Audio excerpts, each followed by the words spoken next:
Olá, tudo bem? A partir de agora começa mais uma temporada do Universiência, um programa feito por TVs e instituições públicas de ensino superior nordestinas. Aqui a gente mostra a importância das produções científicas do Nordeste e como elas têm transformado a vida das pessoas. Vamos ver agora quais pesquisas iremos conhecer no programa de hoje. Pesquisadores da Universidade Estadual do Sudoeste da Bahia estudam o uso de medicamentos de controle do diabetes para a redução de ácido úrico no organismo de pacientes.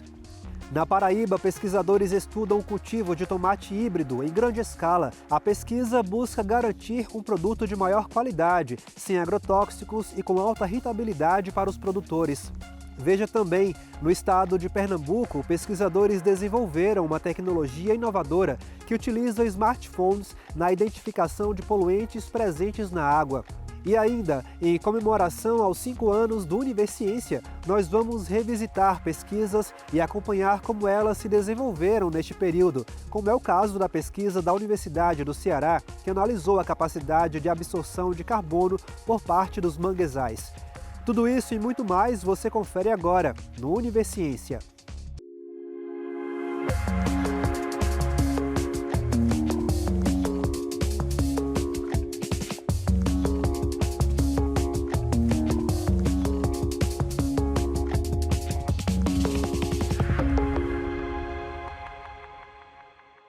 O diabetes é uma doença silenciosa que pode atacar os nervos e causar danos ao nosso organismo, como a perda de visão, além de danificar os rins.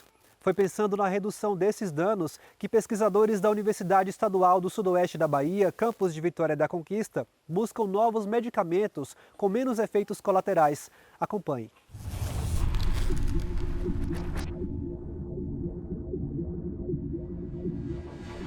Segundo a Sociedade Brasileira de Diabetes, o país tem cerca de 20 milhões de pessoas com a doença, que é causada pela insuficiência ou má absorção da insulina, responsável pela regulação da glicose no sangue e pela garantia de mais energia para o nosso corpo. A diabetes pode aparecer em diversos tipos. Um dos mais comuns é o tipo 2. Este público é um dos mais afetados por problemas renais. O excesso do ácido úrico, substância produzida em nosso corpo, pode elevar os danos. A redução dessa substância por meio de um medicamento para diabetes é justamente o foco de uma pesquisa que está sendo realizada a partir de uma parceria entre a UESB e a Universidade Estadual de Campinas. Um dos pesquisadores é o Washington Luiz, professor do curso de Medicina da UESB.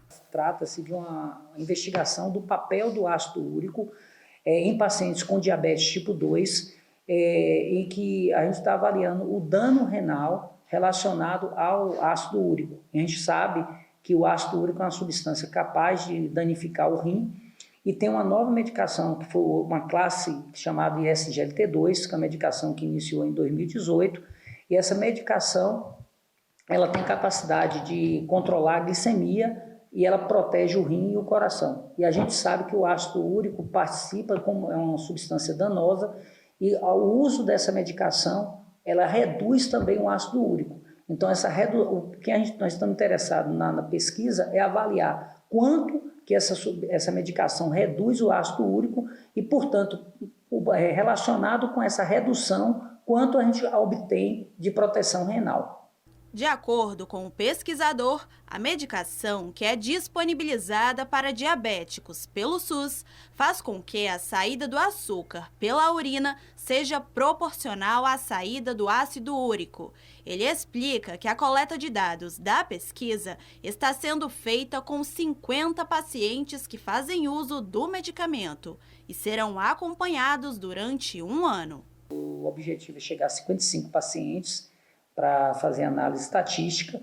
Nós estamos fazendo um acompanhamento trimestral com esses pacientes, que são pacientes com diabetes tipo 2, acima de 65 anos de idade, e que tem uma função renal com a função com clearance, que é a filtração renal, acima de 45 ml por minuto por 1,73 m².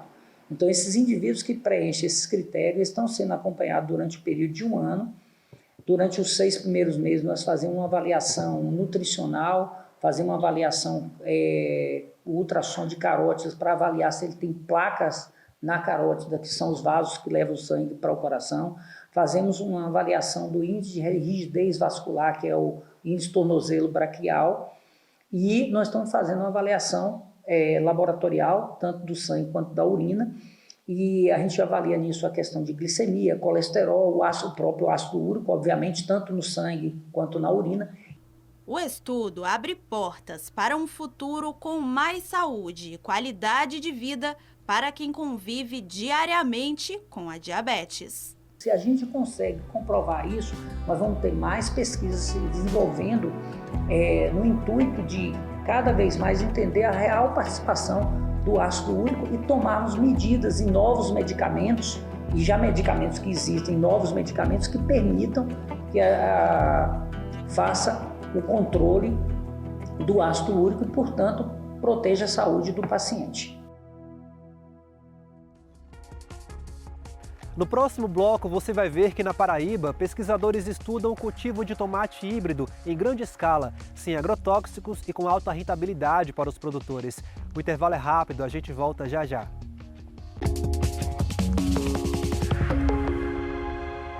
Pesquisadores da Universidade Estadual da Paraíba estão estudando sobre o cultivo de tomate híbrido em grande escala. A ideia é fomentar a possibilidade entre os agricultores para garantir um produto de maior qualidade, sem agrotóxicos e com alta rentabilidade. Confira.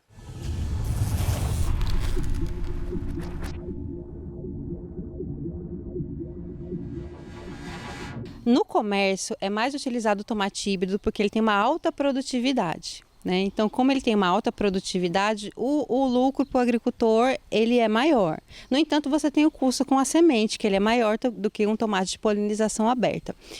Então, qual que é essa questão do nosso experimento, que o diferencial do nosso experimento? Que a gente está utilizando um tomate híbrido, altamente produtivo, recomendado para a região, porque ele é recomendado para a questão da temperatura alta, e em sistema de cultivo orgânico, onde o fornecimento dos nutrientes é feito via adubos orgânicos e adubos de baixa solubilidade, como o pó de rocha. Então, a gente tem esse desafio do fornecimento dos nutrientes que o tomate puxa e precisa para ter uma alta produtividade de uma forma orgânica. Então, como é que a gente faz? A gente fez análise de solo e a gente viu as necessidades que o tomateiro tem para atingir a alta produtividade, que é o potencial genético dele, e a partir da análise de solo, a gente fez o cálculo da adubação, Então, aqui, por exemplo, a gente colocou esterco e o pó de rocha para fornecer o fósforo, que o solo aqui é pobre em fósforo.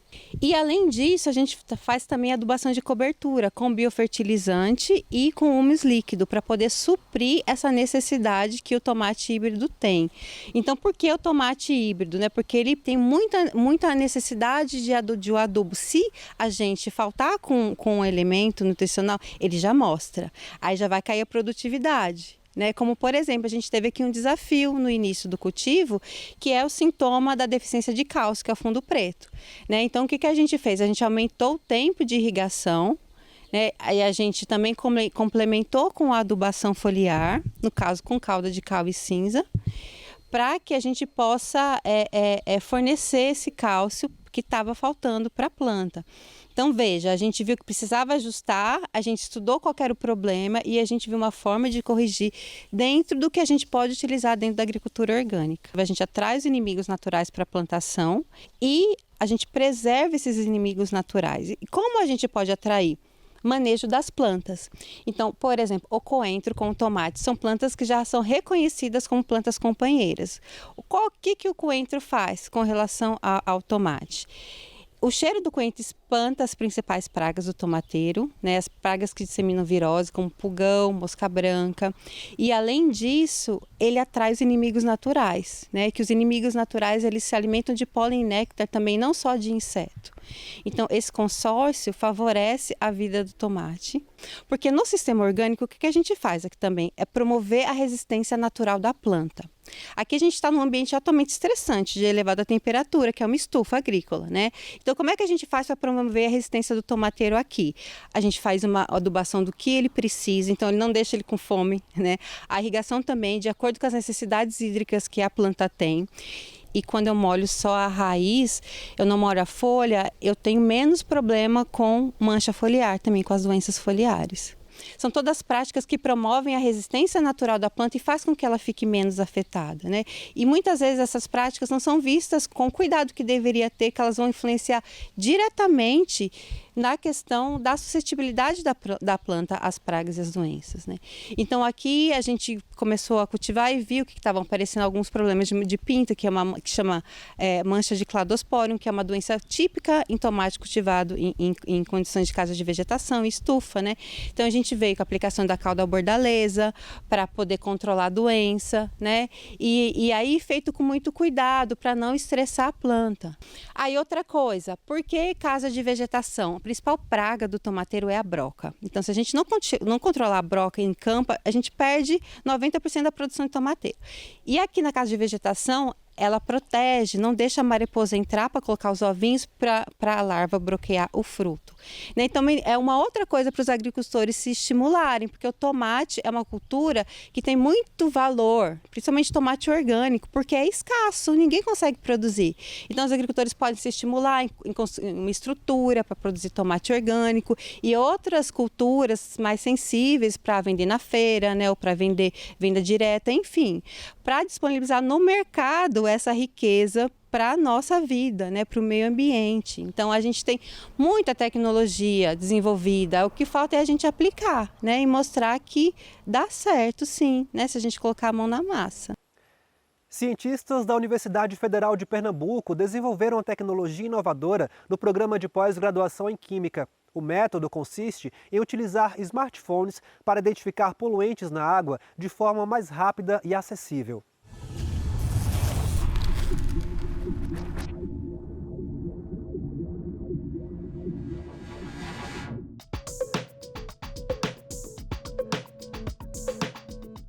A ideia justamente é para que qualquer pessoa, né, desde uma pessoa até que realmente já tem uma boa fundamentação teórica da química, né, como aquela pessoa mais leiga que possa utilizar, porque todo o processo, o método em si, ele é realmente bem simples e fácil de aplicar, né, qualquer pessoa. Então, o intuito, né, seria, antes mesmo de desenvolver o método, seria para autoridades ou pessoas diretamente ligadas, né, ao processo de coletagem, né, de manutenção, de monitoramento desses poluentes, né, das águas ambientais, que possa utilizar esse método. A gente analisa a água através do RGB, onde a gente vai ter valores de RGB ali na nossa foto, e através desses valores a gente constrói uma curva de calibração e através dessa curva a gente consegue quantificar a quantidade de poluentes na nossa água. Essa pesquisa ela teve como base, né, o projeto de mestrado, né, da mestranda, no caso, a Elaine Santos, né? E a ideia do projeto em si, né, era desenvolver um método, né, que fosse ambientalmente amigável, né, que usando como subsídio a química verde. A química verde, no caso, é utilizar métodos solventes que sejam ambientalmente amigáveis para o ambiente, que não cause dano, né, para esse ambiente, né, que gerasse muito pouco resíduo, né, de solventes tóxicos e que pudesse, no caso, desenvolver, né, um método de análise que fosse portátil e que fosse detectado no próprio ambiente, ali da própria coleta. A gente pode analisar em qualquer ambiente, a gente pode fazer análise tanto em laboratório quanto também em sítio, no próprio local. A gente leva o nosso material, no caso a nossa caixa ali para retirar a foto, levamos o celular, as vidrarias e faz no local mesmo, sem precisar trazer água para o laboratório. É um método que é relativamente barato, utiliza pouco material, poucos reagentes.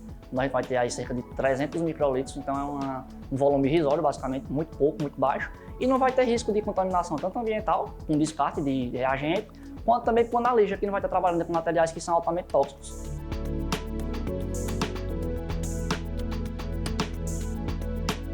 Então a gente retira uma pequena alíquota, cerca de 300 microlitros da nossa amostra, e colocamos na nossa placa.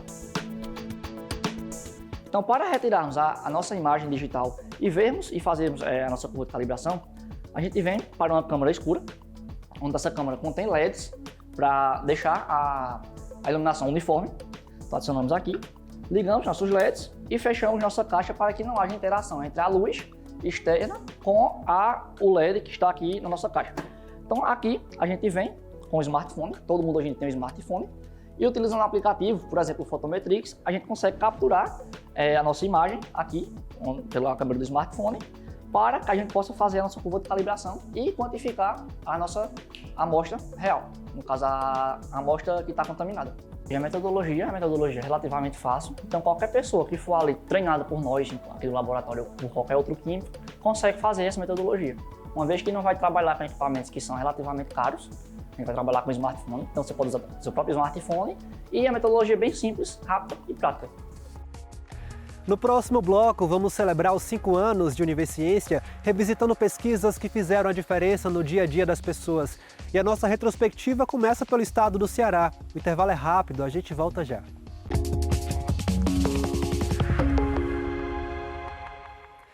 Em 2025, a Univerciência comemora 5 anos no ar. E para celebrar essa data tão especial, nós vamos, a partir desta temporada, revisitar algumas pesquisas apresentadas em nosso programa e conferir seus avanços e resultados. Hoje, viajaremos até o estado do Ceará. Por lá, na Universidade Federal do Estado, pesquisadores do Instituto de Ciências do Mar analisaram o estoque de carbono em diferentes áreas de um manguezal localizado na região metropolitana de Fortaleza. Vamos conferir.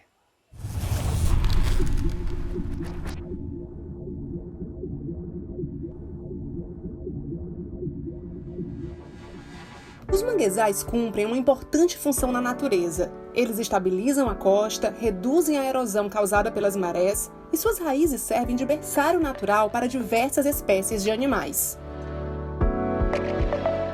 Pesquisas mais recentes mostram ainda que os manguezais, por reterem muito carbono do ambiente, são grandes aliados do enfrentamento aos problemas causados pelas mudanças climáticas. Na região metropolitana de Fortaleza, pesquisadores da Universidade Federal do Ceará estudam o manguezal do estuário do Rio Pacoti e desenvolvem um projeto de recuperação desse ecossistema. Como é uma área que está recuperando, está tendo uma regeneração muito grande do manguezal, a gente vem acompanhando isso desde 2017, então é uma área que realmente o manguezal cresceu muito. Quando o manguezal cresce, ele tira carbono da atmosfera. Então a gente está analisando o estoque de carbono em diferentes áreas desse manguezal. A gente está fazendo um levantamento bibliográfico, então a gente faz uma busca bem intensiva de literatura, ver o que a literatura usa como metodologia para ver se existe um padrão nacional sobre os quantitativos de carbono no Brasil. O segundo passo é também medir essas quantidades no próprio manguezal. Então a gente vai até o manguezal, a gente coleta amostras, a gente traz amostras para o laboratório, a gente processa, processar é fazer uma pesagem, é fazer um procedimento químico. E a gente faz esses procedimentos para constatar quanto tem de carbono ali naquela areia do manguezal. E também a gente faz as medidas das árvores. Então, medindo as árvores, a gente consegue saber qual é o estoque de carbono na vegetação do manguezal. A gente consegue ver que essa região tem muito carbono no manguezal, que a gente chama de carbono azul. E a gente consegue perceber que ambientes como o nordeste do país e o norte do país, que tem maiores amplitudes de maré, que a maré vai lá em cima e depois vai lá embaixo, variando uma grande quantidade de água, eles conseguem concentrar mais carbono no solo. A gente coleta amostras do solo em diferentes áreas da nossa área de estudo, com diferentes níveis de degradação. A gente tem uma área que foi degradada, no caso das salinas, onde antigamente eram salinas. A gente tem uma área de apicum, que é uma área desprovida de vegetação, mas que faz parte do ecossistema manguezal também. E a gente tem uma área preservada, que é uma área de floresta nativa, floresta bem desenvolvida, considerada saudável. E a gente compara as estimativas de carbono de cada uma dessas áreas. A gente pega tubos de solo, que a gente chama de testemunho, a gente insere esses tubos no solo e puxa. Então a gente vai ter um perfil do solo, em camadas, desde a superfície até uma camada de cerca de 1 metro de profundidade. E a gente pode analisar, camada por camada, o teor de carbono que está contido ali naquele solo. A gente achou diferenças muito significativas entre as áreas. A gente viu que a área que foi degradada, a área que antigamente havia salinas, é a área que tem os menores estoques de carbono. Quando a gente impacta o solo, quando a gente desmata e tira parte daquele solo, seja 10 centímetros de solo, seja 1 metro de solo, escavando, a gente vai fazer com que aquele carbono que antes estava guardadinho ali, ele entre novamente em contato com o oxigênio da atmosfera. E quando esse carbono entra em contato com o oxigênio, a gente tem novamente o CO2. Então ele volta para a atmosfera na forma de CO2. A gente vê também que mangues mais desenvolvidos, mais antigos, com as árvores maiores, elas também têm um armazenamento maior. E aqui no Ceará, como tem o desenvolvimento da atividade da carcinocultura, a gente considera que é uma região que é também bastante estudada, porque esses ambientes, quando eles são os ambientes tanto de manguezais quanto de apicum, quando eles começam a ser degradados, quando eles têm a sua função alterada, eles passam a emitir quantidades de carbono. Então, eles começam a ser fonte de carbono, né? Isso diz muito do quanto que a gente precisa proteger e recuperar áreas degradadas. Essas plantas são aliadas, né, de toda a biosfera do planeta. Elas são grandes aliadas para manter o equilíbrio ecossistêmico e, consequentemente, para manter nossa qualidade de vida, né, para a nossa existência também.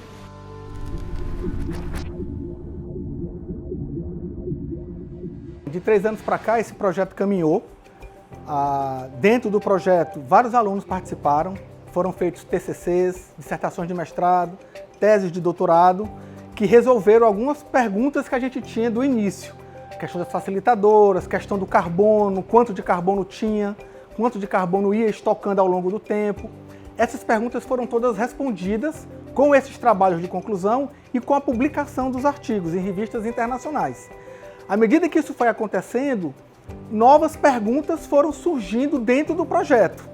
Então a gente entrou em uma segunda fase, que é aprofundar alguns aspectos, principalmente com relação a questões do solo. E também a gente entrou numa fase que a gente chama de uma comparação internacional. A gente está com um aluno que veio de Bangladesh, que trabalha com recuperação de manguezal lá em Bangladesh, que a gente vai fazer agora algumas comparações entre o Bangladesh e o manguezal do Pacuti.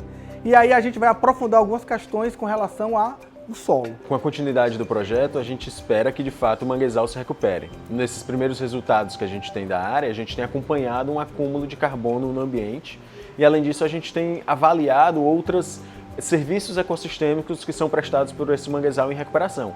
Então a gente sabe sim que as características do ambiente, principalmente relacionadas aos solos, estão mudando no sentido de que aquela área vai ser recuperada. A gente tem calculado que entre 40 e 35 anos seja o tempo necessário para aquele manguezal se restabelecer. Tentamos comparar as duas regiões climáticas, aqui em Bangladesh e no Paquistão. E parece que o clima é totalmente diferente nas duas áreas. Então, podemos tentar avaliar ou medir a diferença entre elas ao longo do crescimento da área de restauração. Um programa como o Universiência ele é muito importante, por quê? Porque ele permite que a gente leve para a população o que é feito dentro da universidade. Muita coisa que é feita aqui, às vezes, gera produtos, gera teses, dissertações, artigos científicos, contribui com a ciência. Tem importância para a sociedade, mas às vezes a sociedade não fica sabendo. Então, veículos como esse e outros permitem que a população, que é quem financia essas pesquisas, saiba o que está sendo feito e o que está dando de retorno para ela. Essas pesquisas todas têm um retorno para a comunidade, né? E ela saber o que está sendo feito é importantíssimo.